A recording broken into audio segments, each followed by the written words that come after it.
$180,000 for our garbage? You're out of your mind. $180,000 for our garbage. You're out of your mind, Bradley laughed, waving the crisp white invoice across the polished surface of the mahogany desk. But the quiet 26-year-old standing across from him didn't blink. He didn't flinch. Marcus just waited for the arrogant corporate manager to realize this wasn't a joke, and that the numbers on that paper were completely legally binding.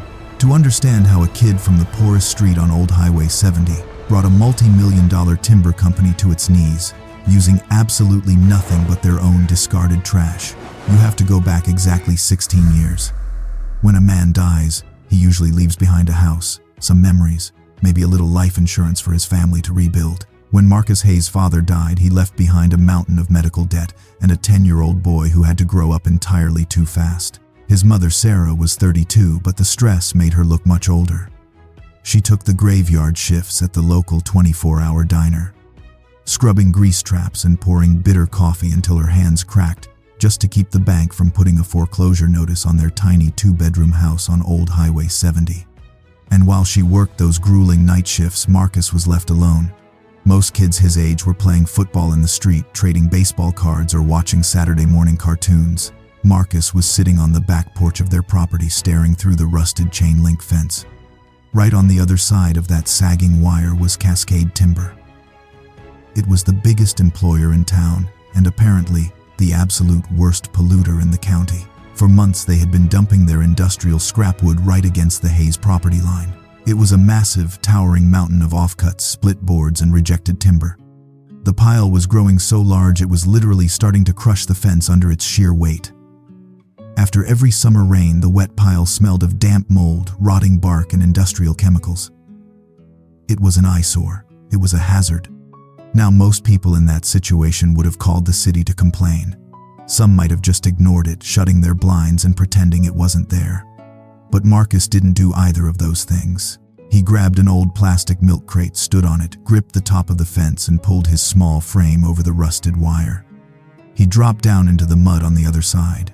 He dug through the filthy pile, his small hands pulling out heavy rejected pieces of premium red oak and black walnut. The rough, unsanded edges tore right into his palms. Jagged splinters drove deep under his fingernails. He didn't care. He wiped his bleeding hands on his jeans, hauled the heavy blocks back over the fence one by one, dragging them inside the house and shoving them under his bed. A group of older boys from the neighborhood rode by on their bikes. They slowed down, pointing at the kid covered in mud and sawdust. They laughed loudly. They called him the garbage boy. They pedaled away down the street, howling with laughter. But they had absolutely no idea what the 10-year-old was actually holding in his bleeding hands. 2 weeks later, the secret fell apart. Sarah came home early from her shift at 2 a.m. because the diner's boiler had broken. She was exhausted. Her uniform smelled like stale fry oil and bleach. She walked into Marcus's room just to check on him, and there it was. Dozens of muddy, jagged wood scraps covering the entire floor of his bedroom. She was furious. But it wasn't just anger, she was terrified. Poverty does that to a person. It rewires your brain. It makes you absolutely terrified that your child is going to turn into a scavenger, a hoarder picking through the neighbor's trash just to survive. She grabbed a heavy-duty black garbage bag from the kitchen and started throwing the wood into it, her voice shaking with exhaustion and fear as she yelled at him. Marcus didn't cry. He didn't yell back. He just walked calmly over to the garbage bag, reached inside, and pulled out 2 specific pieces of oak. He held them up. He hadn't just been hoarding them. He had been shaping them. With nothing but a stolen steak knife from the kitchen drawer, he had carved out crude geometric notches in the hard wood. He pushed the 2 pieces together. They locked perfectly tightly in a makeshift dovetail joint. Sarah froze. The plastic garbage bag dropped from her trembling hand. She stared at the joined wood. Then she looked down at her son's blistered, cut-up fingers. She didn't say another word. She turned around, walked down the narrow hall to the hall closet, and pulled out a dusty cardboard box. From the very bottom of the box, she handed Marcus a battered red leather notebook.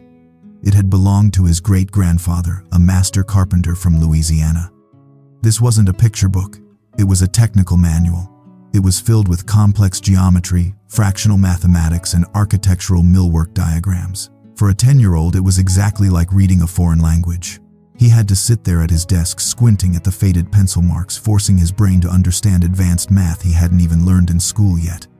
That night, at exactly 11:30 p.m., under the harsh yellow glare of a cheap desk lamp, Marcus read a single sentence on the very first page, a sentence that would completely change the trajectory of his life and eventually destroy the arrogance of the men next door.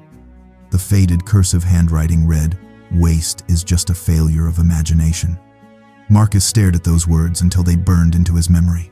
Waste is just a failure of imagination. He looked down at the mud-covered oak. He wasn't looking at garbage anymore. He was looking at raw potential. But potential requires extreme discipline, and Marcus learned that the hard way. His first attempt at saving the wood was a complete disaster. He stacked the fresh green wood he pulled from the pile right in the open backyard. Within a week, the brutal Carolina summer sun baked the moisture out unevenly. The beautiful red oak warped so badly it looked like a bow. The premium cherry wood cracked right down the middle with a loud pop. Dozens of highly valuable pieces ruined, turned into literal firewood. He went back to the red notebook. Page 42. Stickering. You don't just stack wood on top of each other. You have to place small identical strips of wood stickers between every single layer. You have to leave exactly a 1-inch gap for the air to flow, allowing the wood to breathe and release its internal stress slowly over months. He needed a proper place to dry the timber away from the direct sun and rain. So while other kids his age spent their summer at the public pool or playing video games, Marcus spent his dragging rusted sheets of corrugated tin from an abandoned lot 3 miles away. His young shoulders burned under the July sun. His skin peeled. He built a rickety, ugly, makeshift shed right up against the chain-link fence, purposefully hiding it from the street. Inside that dark, sweltering hot shed, he started stacking. 1-inch gap, sticker, board, 1-inch gap, perfect, breathable, mathematically precise towers of premium hardwood. That ugly tin shed was his first real cover. The neighbors just thought it was an eyesore. But what the factory managers next door didn't know was what was quietly growing inside it over the next 16 years. 4 years went by. At 14, Marcus wasn't just hoarding scrap in the darkness anymore. He was actively building. Inside that sweltering dark tin shed, with sweat stinging his eyes, he finished his very first piece of real furniture, a heavy, solid red oak coffee table. He didn't use cheap nails or drywall screws from the hardware store. He used traditional dovetail joints, cut entirely by hand with a cheap backsaw. He carefully shaved down the pins and tails until they were friction fit so tightly that you literally couldn't slide a razor blade between the seams. He didn't even need a single drop of wood glue to hold it together. It was a masterpiece of structural integrity built by a teenager in a shed. But to the outside world, he was still just the poor kid digging through the industrial dirt. One sweltering Tuesday afternoon, Marcus was hauling a particularly heavy load of oak offcuts over the rusted fence. That's when Bradley showed up. Back then, Bradley wasn't the regional director of operations. He was just a fresh-faced, ambitious management intern eager to make a name for himself. He stood by his shiny leased sedan, wearing a crisp white dress shirt that looked completely out of place in the dusty lumber yard. He leaned against the hood of his car, watching Marcus struggling to drag the heavy timber. A smug, condescending smile crept across his clean-shaven face. "Take all the trash you want, kid," Bradley called out, his voice sharp and dripping with arrogance. "Saves the company on disposal fees. You're doing us a huge favor." Marcus froze. His chest tightened. He looked down at the beautiful, meticulously hand-cut dovetail joint he was holding in his calloused hands. He could have walked over to the fence. He could have shoved that perfect piece of craftsmanship right in Bradley's face. He could have yelled back. Instead, operating under perfect discipline, he took a greasy rag, gently wiped the sawdust off the pristine joint, and quietly tucked it out of sight behind a piece of sheet metal. He didn't say a single word. He turned his back on the intern and went right back to picking up the rejected sapwood. A couple of older boys from his high school, led by a loudmouth named Trent, walked by just in time to hear Bradley's stinging insult. They pointed at Marcus and laughed. They called him a coward for taking orders from a snobby intern in a white shirt. Inside, Marcus's blood was boiling, but he forced himself to swallow his pride. He thought about his mother, Sarah, waking up exhausted, rubbing her swollen feet before heading to her night shift. He thought about the bank constantly threatening foreclosure. He couldn't afford to get into a stupid shouting match and have the factory cut off his only supply of premium wood. The boys walked away, howling with laughter. They called him a coward, but Marcus already knew the truth. The most powerful noise a man can make doesn't come from his mouth. It comes from the blade of a saw. A week later, Marcus carried that solid red oak coffee table down the street and sold it to an older neighbor. She ran her hands over the flawless joints, completely amazed, and handed him 2 crisp $100 bills. $200. For a kid from the slums of Old Highway 70, that wasn't just pocket change. That was a small fortune. Most 14-year-olds would have run straight to the mall for new sneakers, a video game console, or a shiny bicycle. Marcus didn't do any of that. He rode his beat-up bike 12 miles to an industrial salvage auction in the next town over Hickory. He didn't buy clothes. He bought a rusted, battered, completely dead 1954 Delta cast iron table saw for exactly $80. The machine was an absolute wreck. The heavy cast iron top was pitted with deep orange rust that had eaten into the metal. The arbor bearings were completely shattered. The internal motor was seized so tight you couldn't even turn the blade by hand. The auctioneer literally laughed out loud when he handed over the receipt, assuming the kid was just buying scrap metal to sell for parts. But Marcus knew exactly what he had. That entire winter, while the rest of the neighborhood kids were throwing snowballs and going to warm holiday parties, Marcus was in his freezing, uninsulated shed. He worked under the dim, flickering light of a dangerous kerosene lamp. He soaked the seized gears in penetrating oil for days on end, waiting for the rust to break loose. He spent weeks scraping the heavy cast iron with a wire brush until his knuckles bled. Thick black grease embedded itself so deep into his cuticles that no amount of industrial soap or pumice could scrub it out. He had to completely rebuild the arbor assembly, using random parts he salvaged from a broken washing machine he found in an alley. It was frustrating, agonizing work. There were nights when his fingers were so numb from the cold he couldn't even hold a wrench. But finally, on a bitter, freezing night in February, he plugged the frayed cord into a heavy-duty extension cord running from the house. He placed his hand on the heavy metal switch. He took a deep breath. He flipped it. For a terrifying second, there was absolutely nothing, just dead silence. Then a low hum vibrated through the floorboards. Suddenly, the old motor roared to life. It didn't rattle. It didn't shake. It purred, smooth and true, the heavy steel blade spinning perfectly on its axis, cutting through the freezing air with a high-pitched whine. Marcus just stood there in the biting cold, shivering in his thin denim jacket. He didn't turn it off. He let it run for 10 solid minutes, closing his eyes, letting the beautiful, deafening roar of a resurrected machine shatter the dead silence of the winter night. With the Delta saw running, Marcus's operation absolutely exploded. He could process wood 10 times faster than he ever could with a handsaw. And he started getting a lot more of it too. An older forklift driver at the factory, a guy named Gary, started noticing the quiet kid who never complained and never caused trouble. Gary didn't say much. He just smoked his hand-rolled cigarettes and watched. But slowly he started accidentally dropping pallets of premium Killine dried walnut and cherry right next to Marcus's side of the fence, in the blind spot of the security cameras. The volume of wood grew, and so did the unwanted attention. Soon, the pile in Marcus's backyard was massive. People driving down Old Highway 70 started slowing down their cars just to stare. The neighbors began to complain loudly at city council meetings, making snide remarks about the Morganton landfill ruining their property values. Even Sarah was losing her patience.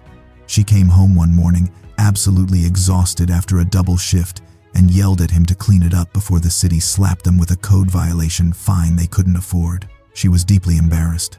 She felt like the whole town was judging them for living in a junkyard. So Marcus did exactly what she asked. He cleaned up the yard, but he didn't throw a single piece of wood away. Instead, he took the ugliest, most rotted, moldy, termite-chewed pine boards he could find, the absolute worst of the worst, and he built a towering, hideous facade on the outside of his property line. He created a thick, messy wall of garbage wood that completely blocked the view from the street. It looked terrible. It looked exactly like a landfill, and that was the entire point. Because behind that ugly wall of rotting pine, Marcus was hiding something incredible. Inside the shed, stacked perfectly on leveling blocks, with 1-inch air gaps protected from the rain by heavy tarps, was a massive, pristine collection of premium hardwoods. The grown-ups in town complained loudly about the eyesore on the outside, but what they couldn't see, what they completely failed to understand, was that a $10,000 lumber library was taking shape right behind it. 12 long years passed. Marcus was 26 now, a grown man with broad shoulders and hands completely hardened by over a decade of brutal, relentless physical labor. While Marcus had been quietly building his exceptional skills in the shadows of old Highway 70, Bradley had been aggressively climbing the corporate ladder next door. The smug, condescending intern who had mocked Marcus all those years ago was now the powerful regional operations manager for Cascade Timber. Bradley was highly ambitious, ruthless, and his first major project was expanding the factory's massive semi-truck parking lot to accommodate their growing fleet. The timber company easily bought up the empty dirt lot directly next to Marcus's property, but there was a major logistical problem. To build the required new access road for the heavy 18-wheelers, Bradley needed the city to rezone the area, and Marcus's backyard with its towering, ugly wall of rotting pine boards was completely in the way of the surveyor's lines. Bradley didn't offer to buy the small sliver of land. He didn't walk over to talk like a decent neighbor. He didn't even send a formal letter. Instead, he used his heavy corporate leverage. He made a few private phone calls to his friends at the local zoning board, aggressively reporting Marcus's property as an illegal commercial timber hoarding site and a severe municipal fire hazard. When the city inspector showed up unannounced and slapped a bright red, legally binding ordinance violation sticker right across the front window of their tiny house, Sarah broke down. The financial pressure of the past 16 years had been suffocating, but this was the final straw. Late that night, Marcus walked into the kitchen and found his mother crying at the table.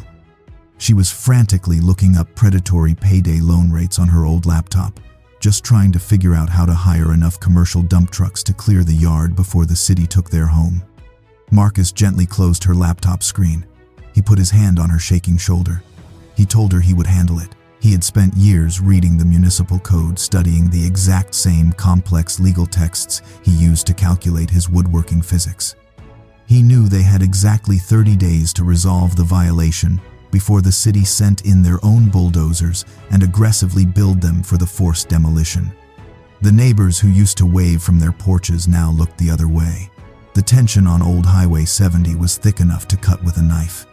Bradley truly thought a cheap red city ordinance sticker on a window would easily crush the stubborn poor kid from the slums. But in reality, he had just handed Marcus the exact motivation he finally needed to strike back and destroy the corporate machine.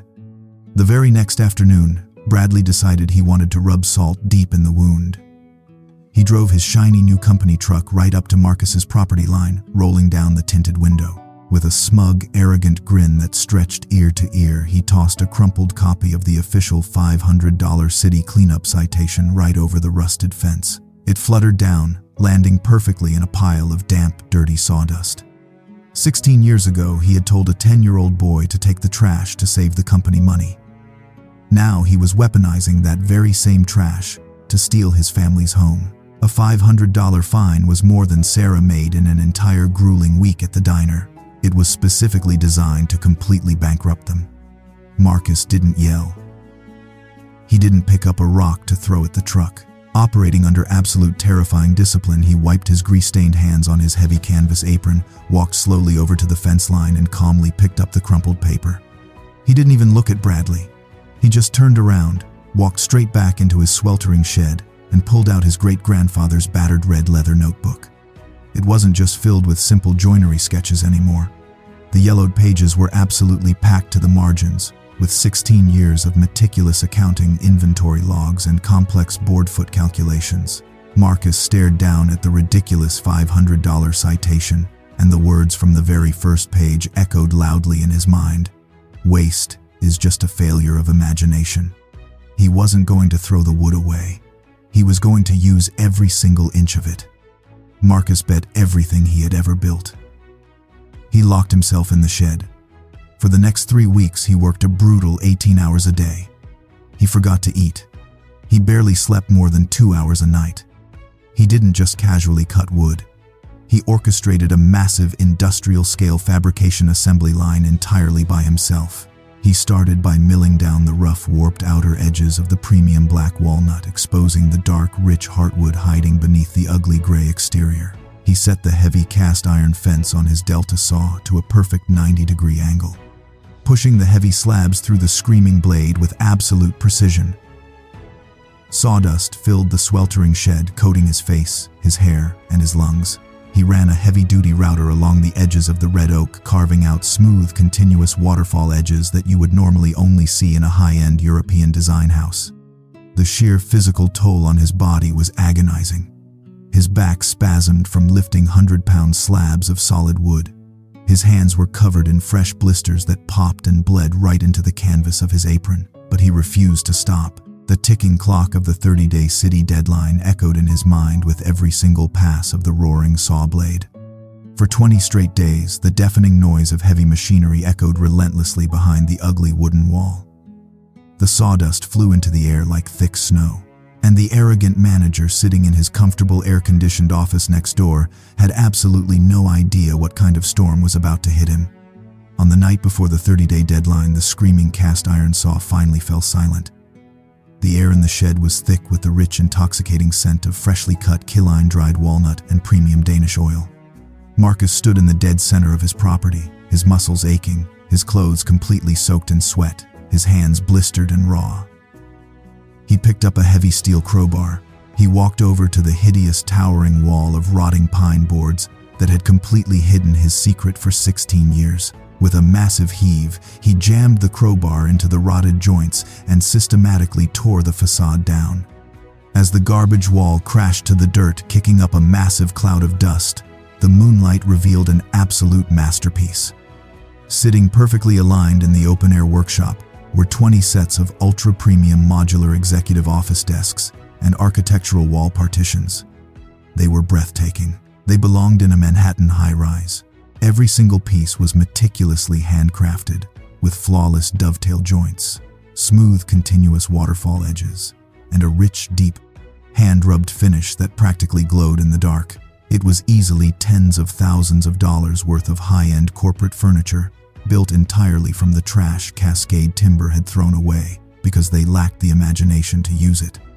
But Marcus knew he couldn't just sell this kind of high-end volume at a local flea market. He needed a massive corporate buyer, and he needed cash immediately to pay the city fines before the bulldozers arrived in the morning.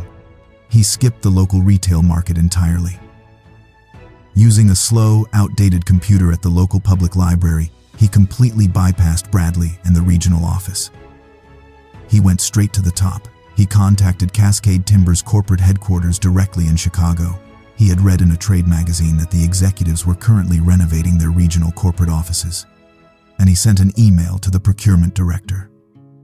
He attached a stunning professional portfolio of the finished pieces, offering a massive volume discount for immediate next-day delivery.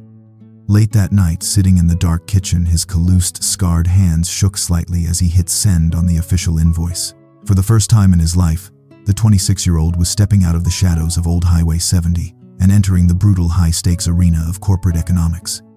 The next morning at exactly 8 a.m., the ground shook. Bradley's shiny Ford F-150 rolled up to the property line, flanked by a massive yellow city bulldozer. But what was waiting for him was not a crying family begging for mercy. When Bradley jumped out of his truck that morning, he slammed the door with absolute authority. He adjusted his expensive silk tie, smugly patted the hood of his vehicle, and pulled a heavy clipboard out of his leather briefcase. A small crowd of nosy neighbors and early shift factory workers had gathered on the sidewalk waiting to watch the show. Bradley walked right up to the front porch of the small house and loudly, publicly demanded that Sarah sign the demolition release form. He was absolutely triumphant. He knew the bank accounts of the people in this neighborhood.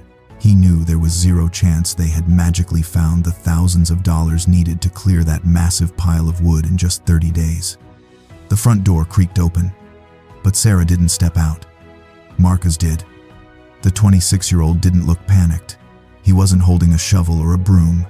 He walked out onto the porch, holding nothing but a steaming cup of black coffee in a ceramic mug. He took a slow, deliberate sip, looking Bradley dead in the eye without blinking. Then Marcus set the mug down on the railing, walked over to his backyard, and grabbed the corner of the heavy canvas tarp that covered the last remaining section of his camouflage wall. With one hard yank, he pulled it down. The heavy tarp collapsed to the dirt. When the dust cleared, the crowd audibly gasped. There was no garbage. There was no illegal landfill. Lined up perfectly across the meticulously raked dirt was a breathtaking outdoor showroom. Dozens of ultra-premium hand-finished walnut and red oak executive desks gleamed under the morning Carolina sun. The intricate grain patterns caught the light, showcasing the absolute perfection of the hand-cut joinery. The heavy diesel engine of the city bulldozer sputtered and died, leaving the entire street in a dead, stunned silence. Bradley's jaw dropped. The clipboard slipped from his fingers, clattering loudly against the concrete sidewalk. He stood there, completely paralyzed, staring at the impossible sight in front of him. But what he didn't realize was that the beautiful furniture was only the first slap in the face he was going to take that morning. Marcus walked right past the stunned city inspector. He didn't say a single word to the crowd. He walked straight up to Bradley, holding a single, crisp piece of paper. He slammed it down onto the polished, flawless surface of one of the magnificent mahogany desks right in front of the manager. It was an itemized invoice. Total amount due $180,000. Bradley stared at the bold black numbers printed on the page. The shock quickly morphed into blazing defensive anger. "You're out of your mind," Bradley laughed, his voice cracking slightly under the pressure. $180,000 for our garbage." Marcus didn't blink. He reached into his heavy canvas apron and pulled out the battered red leather notebook. He opened it to the very last page where the ink was still fresh. "It's not for the garbage," Marcus said, his voice terrifyingly calm, cutting through the silence of the street. "It's for the storage." He didn't just throw out a random number. He cited the exact municipal civil codes. He looked Bradley dead in the eye and read from the red notebook. Section 4, Paragraph B of the County Environmental Ordinance, Marcus stated, his voice ringing out clearly across the dead silent yard. Commercial entities utilizing private residential zoning for the unpermitted storage of industrial byproducts are subject to a retroactive storage fee of 35 cents per cubic foot per day. Marcus paused, letting the terrifying reality of that exact mathematical formula sink into Bradley's arrogant brain. "You didn't dump a few scrap boards, Bradley. You dumped tens of thousands of board feet of heavy timber over a period of 5,840 consecutive days. I didn't steal your wood. I warehoused it for you. And my commercial storage facility is officially calling in the debt." The realization hit Bradley like a freight train. For 16 years, this kid hadn't been picking up their trash. He had been stockpiling their corporate liability, and now he had them completely backed into a legal and financial corner. Bradley's face turned crimson red. He snatched the paper off the desk, his knuckles turning white, ready to rip the invoice to shreds. He thought he could just destroy the evidence, get back in his truck, and walk away. But Bradley was completely unaware that an identical, perfectly formatted copy of that exact invoice had already been sitting on a mahogany desk in Chicago since yesterday afternoon. Before Bradley could tear the paper in half, his cell phone rang. The shrill, electronic ringtone cut through the thick silence of the yard. Bradley yanked the phone from his pocket, furious at the interruption. But when he looked at the caller ID, his blood ran completely cold. It read Chicago Corporate HQ, Office of the CEO. Bradley swallowed hard. His hands began to shake uncontrollably as he answered the call, desperately trying to maintain his authoritative corporate voice in front of the crowd. "Good morning, sir. I'm just out here handling the parking lot expansion." He didn't get to finish his sentence. The CEO wasn't calling about the parking lot. The voice on the other end of the line was frantic, booming so loudly through the tiny receiver that Marcus could hear it from 3 feet away. The CEO was demanding to know about a stunning portfolio of ultra-premium executive furniture he had received that morning from a brand new vendor called Hayes Woodworks. "I don't care what it takes," the CEO yelled through the phone. "I want that contract. Secure that carpenter immediately before our competitors poach him. Do you hear me, Bradley? Get it done today." The color completely drained from Bradley's face. He looked pale, almost sickly. He slowly lowered the phone from his ear. He looked at the massive bulldozer behind him, completely useless now. He looked at the official city citation he had arrogantly thrown over the fence yesterday.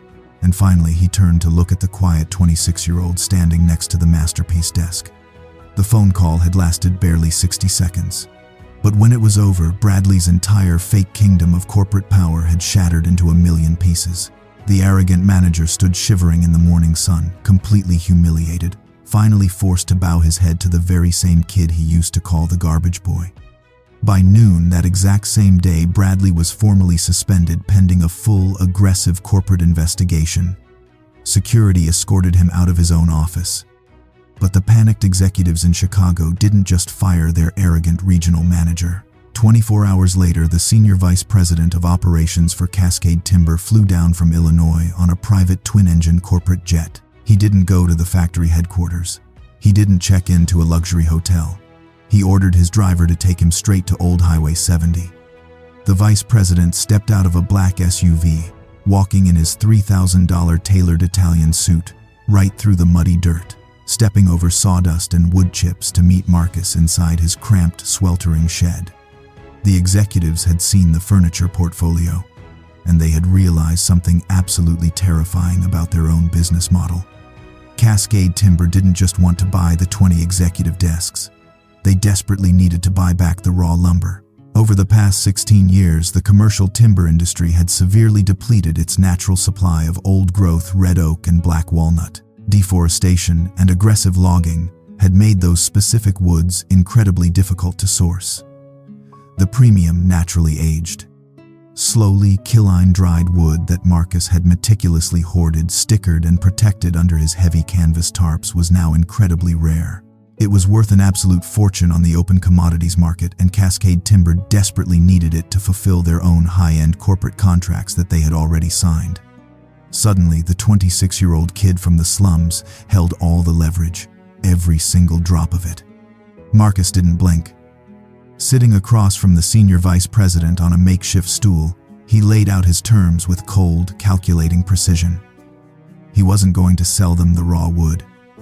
He absolutely refused. Instead, he demanded a massive, exclusive commercial fabrication contract worth $2.5 million to legally supply all of Cascade Timber's regional corporate offices with his custom-built furniture. Oh, and there was one more non-negotiable condition. They still had to pay the $180,000 storage and remediation invoice in full, not a single penny less. With their own supply chains completely failing and their corporate renovations stalled, the executives had absolutely no choice. Later that afternoon, the men in expensive suits sat down and signed a multi-million-dollar contract right on top of a mahogany desk, built entirely from their own discarded garbage. When the final stroke of the expensive fountain pen hit the heavy paper sealing the massive deal, the loudest sound in the yard wasn't a loud cheer of victory. It wasn't the pop of a champagne bottle. It was the muffled, choking cry of a woman. As the vice president's black SUV pulled away from the curb and disappeared down the street, Marcus turned around and walked slowly back to the front porch. Sarah was sitting on the wooden steps, her hands completely covering her face, her shoulders shaking violently under her worn diner uniform. Marcus knelt down in the dirt in front of her. He reached deep into his heavy canvas apron, pulled out a certified cashier's check for a $500,000 initial deposit, and gently placed it into his mother's trembling, calloused hands. 16 years of suffocating financial pressure. 16 years of brutal, soul-crushing graveyard shifts at the diner. 16 years of crying herself to sleep while desperately praying to God they wouldn't lose the house. It all broke loose in a massive tidal wave of raw emotion. She gripped the piece of paper as if it were a physical life raft pulling her out of a drowning ocean. The heavy, predatory mortgage that had chained them to poverty was finally dead. She would never have to scrub another grease trap or work a night shift ever again. Tears streamed down her cheeks, dropping onto the crisp paper of the cashier's check, smudging the ink. She reached into her worn pocket and pulled out the old, battered red leather notebook, her grandfather's notebook. She handed it back to Marcus, formally passing the torch from one generation of builders to the next. Through her heavy tears, Sarah looked at her son and deeply apologized. She apologized for calling his dream crazy. She apologized for screaming at him and wishing he would just throw the wood away. She finally understood that while the whole world saw her son as a delusional, filthy garbage collector, he had actually possessed a visionary genius that was light years ahead of the corporate suits in their air-conditioned offices. Within a week, the last remnants of the ugly, rotting pine wall were completely cleared away by a professional crew making room for the concrete foundation of a brand new state-of-the-art woodworking facility. Marcus hugged his weeping mother tight under the warm Carolina sun. But the story doesn't just stop at a heartwarming happy ending, because it leaves every single one of us with a bitter, undeniable truth about the world we live in. Flash forward through the years. The rotting termite-chewed wood wall on Old Highway 70 is long gone. The cramped, sweltering tin shed where a teenage boy used to scrape rust off a dead cast-iron saw has been completely replaced by a massive, modern, fully enclosed workshop spanning 20,000 square feet. The boy they used to mock and call the garbage picker is now running a highly specialized team of 50 master craftsmen. He's fulfilling massive multi-million-dollar contracts for the very same corporate entities that used to arrogantly dump their industrial waste in his front yard.